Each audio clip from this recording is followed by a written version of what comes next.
Protecting yourself from energy drains. They're all around. If you've ever been in a conversation with someone and felt exhausted afterwards, if you've attended an event and you couldn't wait to get home and get into your jammies and cuddle underneath the covers, you're not alone. Many highly sensitive people are really aware of the energies around them, but maybe not always consciously aware. And they think it's them, and they stop living life. They stop going to the events. They avoid certain places because they don't want to run into those people that have drained them. What I want to talk about today is how you can protect and maintain a high vibrational, energetic life. Because why stop living simply because there are things around us that potentially want to drain?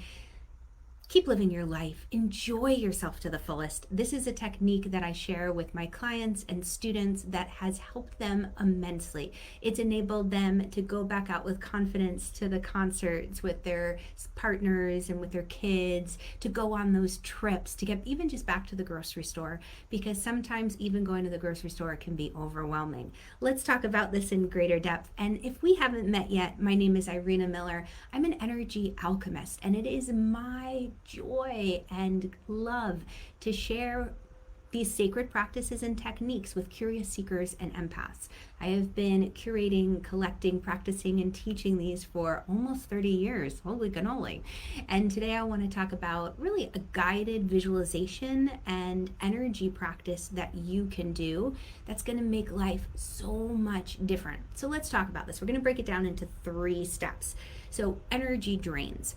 Think about it like this. If you have a pool and there's a little hole somewhere, or even like a roof, trying to find out where is that leak coming from? Why is the water getting in? Why is it getting out?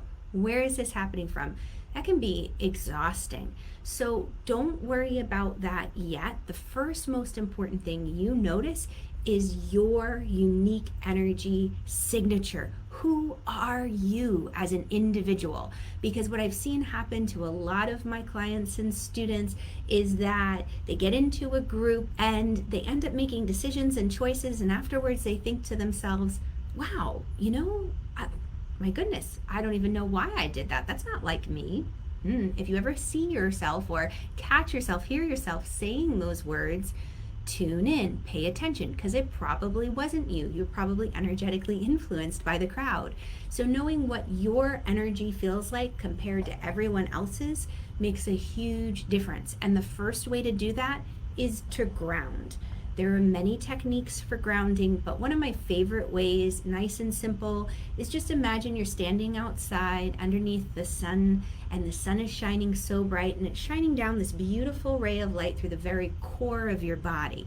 It creates an anchor from the center of the heavens to the center of the earth. And what that does is it enables you to come back to yourself, because it's so easy for highly sensitive people, for empaths, to pick up other people's behaviors, energies, attitudes, and that's a drain, because it's like trying to run a hair dryer that's built for, let's say, the American outlet system, overseas.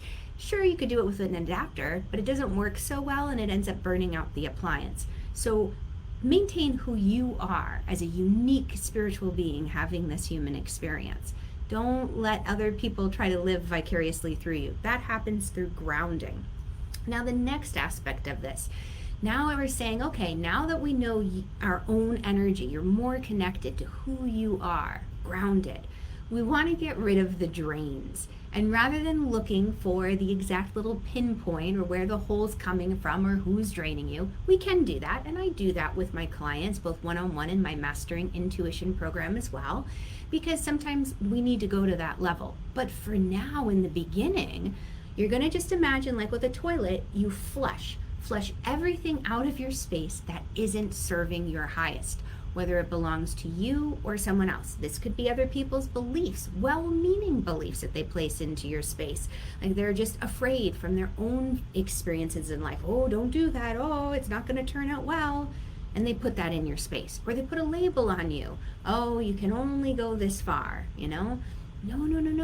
Cancel, clear, delete. We want to flush that out of your space. flush it down to the earth, and you can see a beautiful golden net down there as you flush it out, so that it is filtered, it's transmuted before it goes to the earth, because the earth is a great recycler of these heavy energies, but I like to protect the earth a little bit too. So you flush it out of your space. That's the second thing, to help get rid of the energy drains.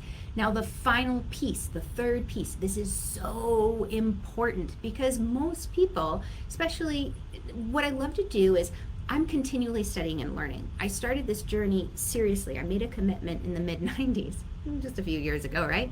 But about 30 years ago, I said, this is my path, and I'm going to do my best to continue to become better and better and improve and to study. And what I've discovered over these years is that practices that may have been used, in the 40s or the 20s or the 80s or the 90s, they're still wonderful, and I still use many of them, but some of them have to be brought into current time. And one thing that has really been discovered is when people clear and they flush out the connections or the cords, some people know that term, from their space that aren't serving their highest, if they didn't take the time to fill back up with something, the universe says, oh, I'll fill you back up. We've got a couple things floating around. Just think of it like an empty countertop. As soon as you clear that countertop, inevitably someone in the family will see, ooh, nice, beautiful countertop. I'm gonna place a mug here and a book here and the mail there. And you think, oh my God, why are the counters never clean? I tell my family, the countertops are filled with empty space. It can hold nothing else. It's been filled. We need to consciously fill up with something, because if we don't, other things will fill up our space. So that's where you bring in a beautiful golden light. Again, you're still out in the sunshine. We're using that imagery, and you imagine the sun just shining down on you, and you're filling up with beautiful golden light. All of the areas that you flushed and you released, you're filling back up. Why gold? It's a neutral energy. It's very calming and soothing. White light's lovely, but can sometimes be very intense, especially if we're not physically ready for it. So these are things that I go into much greater depths in my Mastering Intuition program. Why not white light? Why gold? How do we find the unique little holes and where they are? Who exactly is draining me? How do I protect myself in this situation where I'm visiting, family members for parties or reunions?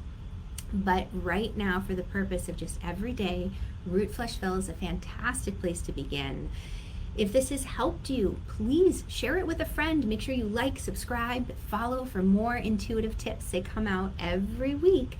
This is my joy, sharing these practices. All right, have an amazing day, and I'll catch you all on the flip side. Mwah! Bye, guys. Hey, and drop a comment below and let me know if you've tried the Root Flush Fill before. Many of you who are watching, I know you use it, so let me know how it's going. All right, bye, guys.